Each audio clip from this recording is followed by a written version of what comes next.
A very warm welcome to you all. Our guest tonight is Harsha Ramsohok. She is 27 years old and a yoga instructor. During this episode, Harsha will explain to us more about the purpose of yoga in our day-to-day life and how yoga can help to build strength, awareness and harmony in both the mind and body. Harsha, thank you so much for joining us in the studio of the MBC. Thank you, Koyal, for the warm welcome to join you on this set and also for the invitation. Yes, I am Harsha, 27 years old. I'm an accountant at a Grid Real Estate Income Group and also a yoga instructor. Harsha, yoga is not just about working out. It is also about adopting a healthy lifestyle and focusing on our well-being. The practice of yoga allows so many of us to find peace, stillness, tranquility in a chaotic world. Share with us what is the role of yoga in today's context. The role of yoga in the modern century here is very extensive. Yoga in itself is an ancient practice which is also considered as alternative medicine. So I believe, given everything that is happening nowadays with COVID and all, there's a lot of pressure on people's mental health and also their physical health with whatever we have, fast food, working at a desk, 9 to 5 jobs. So I believe yoga is here to help us all detach from this materialistic world and help us improve physically and also mentally. Would you say therefore that yoga acts as a link between the individual and his inner self? Yes, definitely. So this obviously forms part of one of the 8 limbs of yoga. So detachment is a major part of it. Detachment from the material world, which allows an individual to attach from his or her inner self. Yes. Harsha yoga has grown into mainstream popularity, and we see that many variations, many styles have emerged into that wellness space. But what are the various yoga styles that exist, and how can an individual know which one is appropriate for him or her? Yes, that's a very good point mentioned. During my formation as a yoga instructor, I have practiced a various mix of different styles. We have namely Hatha Yoga, Vinyasa, Ashtanga, Yin Yoga, Restorative Yoga, and also Kundalini Yoga. These are just a few among many that I'm sure you've probably heard about power yoga as well. So there are a lot of differences and also a lot of similarities between the different styles. For example, Hatha yoga is perfect for beginners, according to me. It's a slow-paced yoga which allows someone to understand basically the essence of yoga and how their body reacts to it. In contrast, Vinyasa yoga is a little more fast-paced and has a lot to do with the different flows from one posture to another. So Ashtanga yoga is my personal favorite. It basically involves the primary series 1 and 2. It basically covers all the postures, the standing postures, the sitting postures, balancing. This is just to mention a few of them. And we also have restorative yoga, which is used by a lot of people to improve their current situation. For example, I know someone who has back pain and who used restorative yoga to actually get rid of the back pain. But this happened despite the person using actually medicine to get over the pain, but actually it's restorative yoga that really helped. All this to say that yoga is, the different styles of yoga have a purpose, but it all depends on an individual to know what suits them better. Okay, and you earlier mentioned about the 8 limbs of yoga. Tell us more about them and how are they important? Yes, so the 8 limbs of yoga are actually very vast and extensive. To elaborate on the 8 limbs of yoga, I'm going to start with the first 2 ones, which are yama and niyama, which is external discipline and internal discipline. Yama and niyama basically involves whatever a human being should do in terms of norms and how they act in society. For example, just to mention a few would be non-violence, preaching the goodness and not being greedy, and also being very motivated in achieving whatever they want to achieve. So it's self-discipline, external and internal discipline. To move to the next one would be asanas. this is the most common form of yoga known to people. When people hear about yoga, they think about postures Yes. and asanas. But the thing is, asanas is just one of the 8 limbs of yoga. So as you can see, yoga is very vast. And asanas is, for example, the different poses that we have, the chair pose, the downward dog pose, and the different other poses that we've heard about. So that would be asana. Next, we have pranayama, which is controlled breathing techniques. So breathing techniques in yoga is one of the major ways of achieving self-discipline, because to regulate your thoughts, to regulate your feelings, you need to be able to regulate your breath. We've all known situations in which we were unable to catch our breath because of anxiety, stress, or maybe we're just in a hurry. So breathing technique is, according to me, very important to master. So pranayama is one of the major limbs of yoga. Next, we have dharana and dhyana. Dharana and dhyana basically means concentration and meditation. For someone to have control over their mind, first of all, they need to understand how to calm their mind. And concentration and meditation are major aspects to work on to be able to calm your mind. This also helps improve a lot of people who have phobias, for example. We have different types of phobias. Some people have stairs phobia, spider phobia, the basic ones. So to be able to overcome that phobia, you need to be able to control your mind, to think about, what do I do now? How do I feel about it? How do I react to it? So concentration and meditation help improve how you can actually react to a certain particular situation. And the last one would be samadhi, which according to me would mean achieving eternal bliss, to be in unity with the consciousness, with whatever a person considers as being the higher power, the higher consciousness. So the 8 limbs of yoga ultimately summarizes itself with samadhi, achieving the eternal bliss. So an individual who aspires to learn yoga should not just focus on the asanas, according to me. This is why I tend to create awareness about yoga, that the different limbs need to be respected. People need to, for example, know the yama and niyama, know how to treat people. In a world where you can be anything, be kind. So have self-discipline on the things you say, the things you think, and have self-discipline when it comes to acting with someone, which is dharma, for example. So you should know how to canalize your energy towards the ultimate good to achieve samadhi. It takes years, right, to achieve all this? Yes, it takes years.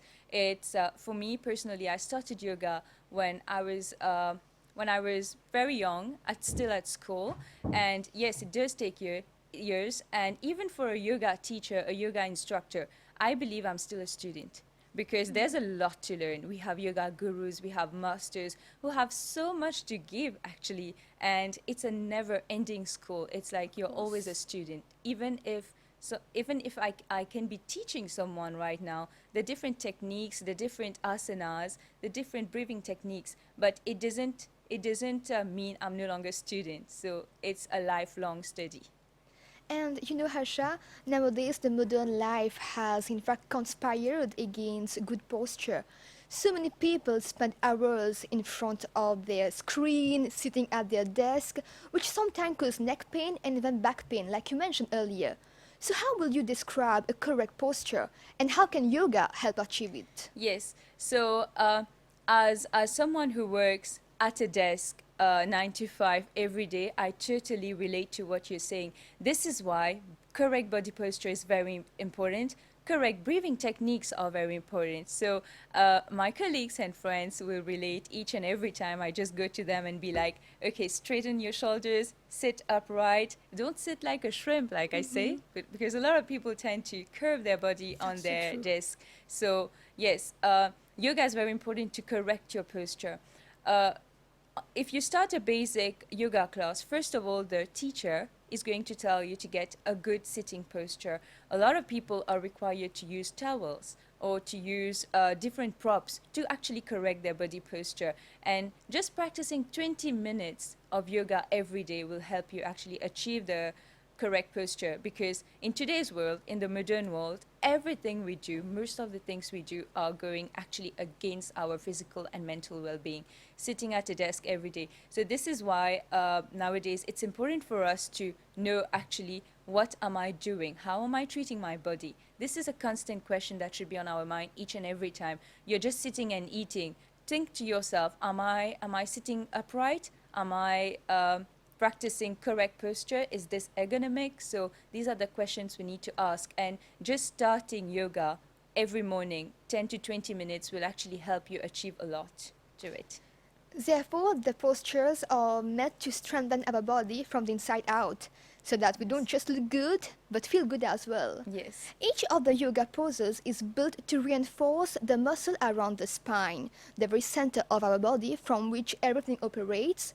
But besides improving flexibility, what are the other benefits of yoga on the physical health? Yes. So there has been over the past years, there have been extensive researches done on yoga and how it actually improves our physical well-being.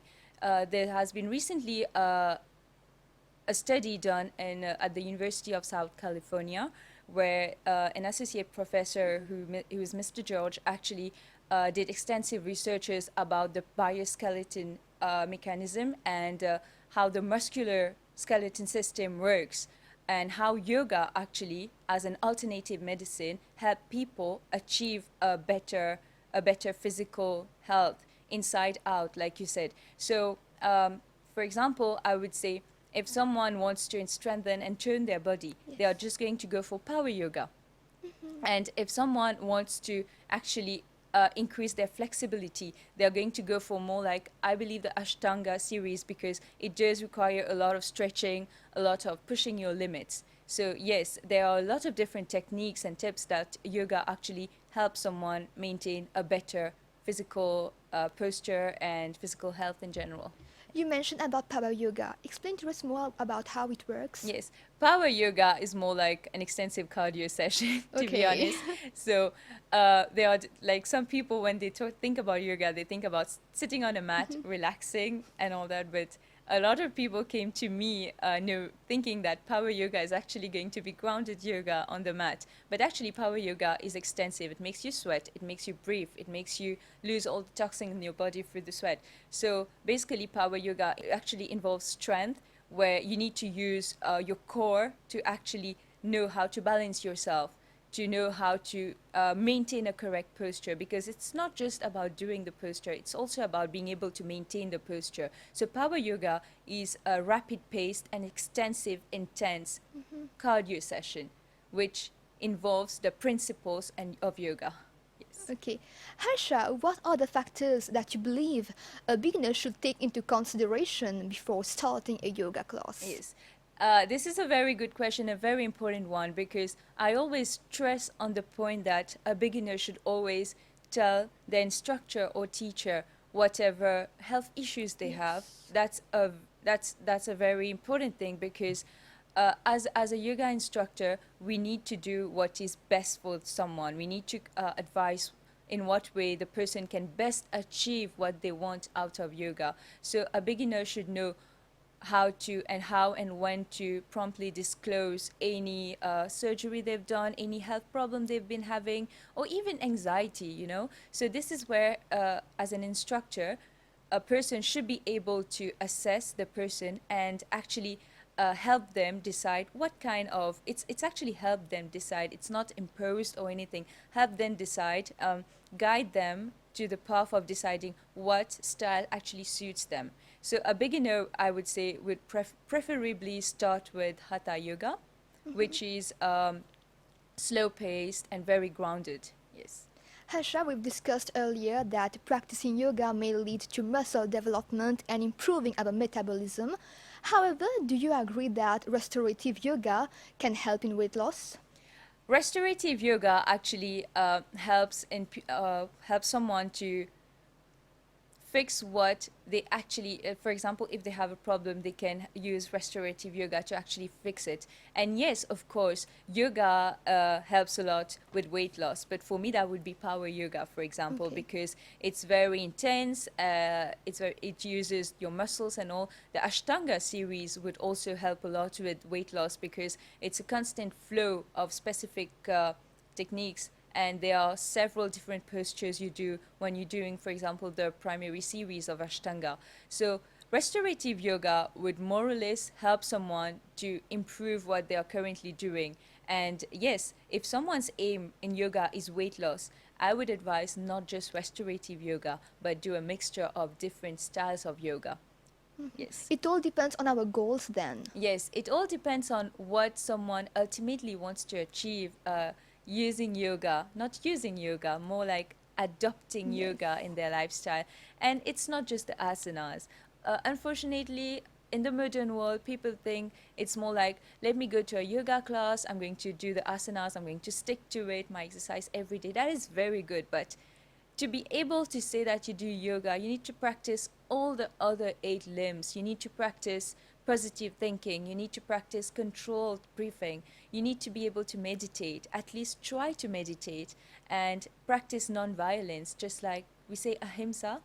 So this is a major part of yoga. So for someone to be able to achieve a certain state where they are at ease with themselves, at peace with themselves, it's not just the asanas. It's the whole lifestyle change. It's what you feed your body, for example. So just following a certain asana will not actually help you where you want to be. It's following the whole principle behind it. Yes, that's Yes. very interesting actually. And Harsha, you're 27 years old. Since how long do you practice yoga? How did you actually develop that interest in this discipline? Yes. So that is a very interesting question because it goes back to when I was still a kid. I was very fond of sports, actually. I was practicing karate. My father is a black belt in karate, so he always inspired me and my siblings to actually adopt the path of physical well-being. So my passion in yoga started where when my auntie started teaching us what she was learning at the yoga school. And with time, she actually got pregnant and was still practicing yoga. And as a kid, I was very impressed. I was very impressed by how happy yoga made her, how healthy yoga made her. So I just wanted to follow that path and be and find what happiness actually someone is experiencing with yoga, with following all the different limbs of yoga. So this is how my passion started. It's a very personal story, and it counts a lot to me even now. Yes, but how do you see your journey as a yoga instructor now? What is your main purpose, if you can say? My main purpose, as I keep saying, for me, yoga is my way of giving back to society. So I always tell people I'm always free for volunteer yoga classes. So far I've been doing mainly volunteer yoga classes for kids who actually need people to listen to them and to take care of their body. I've been doing workshops for kids who actually are in difficult situations where they just need a break, actually. And also, I aspire actually to do a Seva class, so a monthly Seva class, which means you don't have to pay, just come and feel feel yourself, tell me how I can actually help you. So for me, yoga is not a business. It's more like, how can I give back to society? How can I help someone achieve something that they actually want to and they are struggling with? So this is what my aim is with yoga. And as an instructor, I want to do a lot more of volunteering when it comes to yoga. It is very liberating for you then. Yes, I believe how can I be happy is by making others happy. And as I say to my friends and family, God gave us 2 hands, one to help ourselves, the other one to help others. So in a world which needs all the goodness to change and to actually be more healthy, I can't do all the goodness that the world needs, but I can do what the little bit that I can actually contribute. So I think yoga for me is how I can contribute to the world and actually make myself happy. And Harsha, it is also believed that when you practice yoga, you tend to have a more positive aspect on life, a more positive outlook. So, how did practicing yoga helps you build your self-esteem and access a different side of you?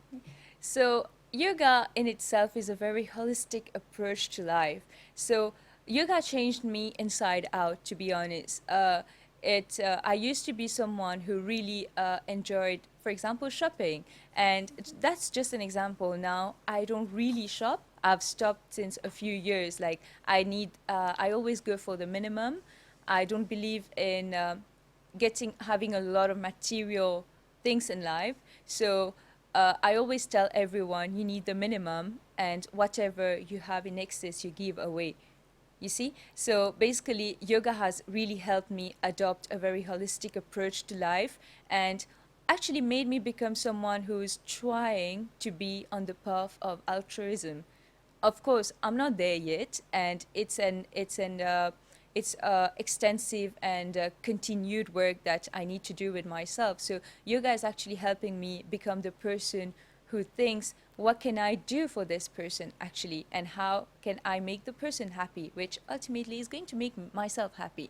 So yoga helped me really develop that mindset, and I'm really very grateful to this practice, this ancient practice, who over the decades, over the centuries, have been helping people discover themselves, because I did discover myself with yoga. It helps you to be more grounded then. Yes, definitely. Yoga helps me be more grounded. And we are all humans. We make mistakes on a Of daily course. basis. So sometimes whenever I meditate, I tend to think about something like, for example, hey, I shouldn't have done this today. It was not very kind of me. So if you don't have that little time to meditate, to focus, to think about your actions, you will never realize that you've been doing something wrong. For example, let's say someone opened the door for me and I didn't say thank you. It's something very petty. No one notices it. But when you are grounded, when you meditate, and when you think about your actions, you actually do realize that, hey, I didn't say thank you to the person. And just one little thank you can change someone's day. So yoga helped me become more grounded, and all my meditation sessions makes me realize what I'm doing wrong and how I can improve, because yoga is also self-improvement, constant self-improvement, trying to be better for yourself and for society. We are actually drawing towards the end of this episode, but before that, Harsha, what are your future goals now as a yoga instructor? My future goals as a yoga instructor would be to set up my yoga school, and also I want to work with kids because I'm very fond of kids, and I think we always need someone little to look down to. Yeah. Everyone says they need someone to look up to, but I believe that actually kids can teach us a lot. We have a lot to learn with kids. But as my future goal, to be able to work with kids, there are specific certifications that are needed. There are specific Requirements. yeah, requirements, and like you need to learn. It's quite difficult to work with kids, and this is something I won't do before getting proper certified for it. So my next aim is to actually get certified to work with kids, and to be able to also assess the mental and physical well-being of kids. So yes. And any advice you would like to give to our youngsters to encourage them to adopt a healthy lifestyle and maybe practice some breathing techniques as well? Yes. So, an advice I would like to give the youngsters is life is all about balance. Life is all about moderation.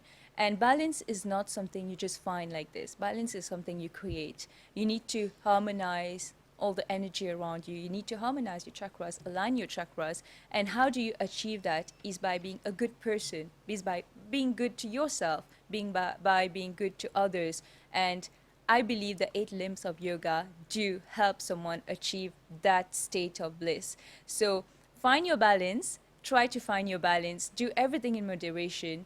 And yes, yoga will definitely help you find your balance by following the 8 limbs, by starting small, just join a hatha yoga class, read about it, listen to people about it, listen to YouTube videos, a lot of TED Talks out there, which actually help someone be motivated to follow the path of yoga. So definitely my advice to youngsters would be find your balance.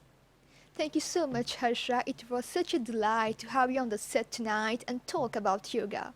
Thank you, Koyo. Thank you for the invitation again. You've been very kind and very warm to me, and thank you for all the preparation and for inviting me here. Dear viewers, we have now come to the end of this episode. Thank you for your time. We hope to catch you next week at the same time, same channel. Have a great evening.